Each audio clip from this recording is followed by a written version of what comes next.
الأنبياء والمرسلين محمد صلى الله عليه وعلى أزواجه وآله وصحبه الهاديين المهديين ومن تبعهم بإحسان إلى يوم الدين. حضرات گرامی، جس راستے پہ لوگ چلنا چھوڑ دیتے ہیں تو وہ راستہ غیر معروف ہو جاتا ہے اور لوگوں میں اس پہ چلن باقی نہیں رہتا تو متروک ہو جاتا ہے، چھوڑ دیا جاتا ہے. لیکن جس راستے پہ لوگ چلتے رہتے ہیں تو وہ راستہ مستقل مشہور ہوتا ہے، محفوظ ہوتا ہے، مضبوط ہوتا ہے اور اس راستے کو لوگ جانتے ہیں، پہچانتے ہیں اور اس راستے پہ کوئی رکاوٹ نہیں ڈال سکتا.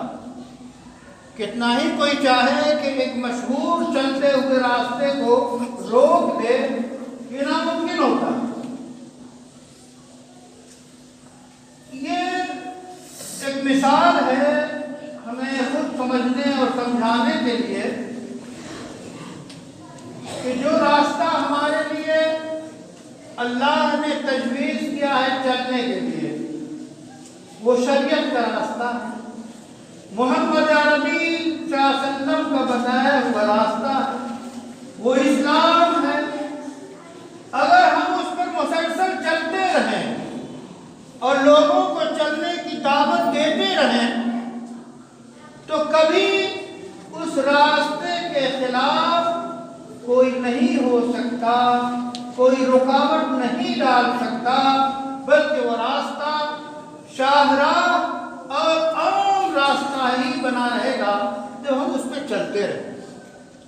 اس لیے ہم اسلام کی حفاظت کے خود ذمہ دار ہیں. اسلام کی ایک ایک طریقے پہ جو زندگی کے لیے تجویز کیا گیا ہے، تمام انسان کی جو ضرورتیں ہیں اور اس میں اسلام نے طریقہ بتایا ہے اس طریقے کو اپنانا یہ ہماری ذمہ داری ہے.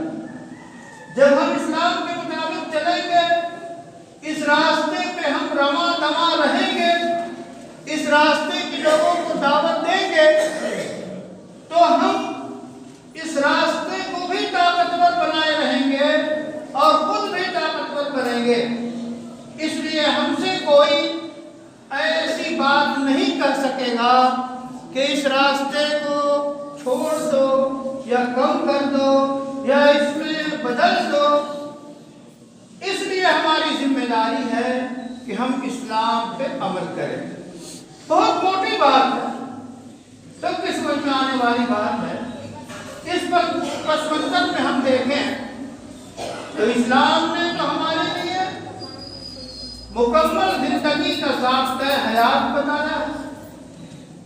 ہر جو ہے باب میں، ہر پہلو میں، ہر میدان میں، ہر شعبے اور ہر گوشے میں ہدایات موجود ہیں کہ اس طرح چلیے. ہندوستان جیسے ملک میں ہم صدیوں سے رہتے آئے ہیں اور اسلام کے نام کو اپنی جو ہے فلاح و بہبود کے لیے ہم نے زندہ رکھا ہے. جہاں تک ہو سکتا ہے اس پر عمل کی کوشش کی جاتی ہے. اسی میں سے اصل تو پرسنل لا جو ہے کوئی چیز نہیں ہے، اصل تو لا اسلامی قانون ہے. یہ الہی قانون ہے، اللہ کا بنایا ہوا قانون ہے.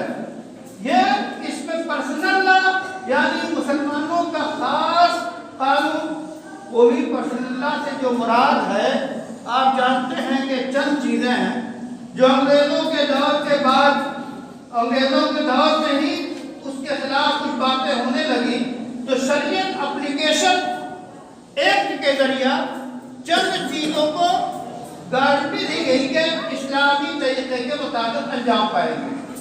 انہی میں سے نکاح ہے، اسی میں سے خلا ہے، طلاق ہے، وصیت ہے اور جائز وراثت ہے،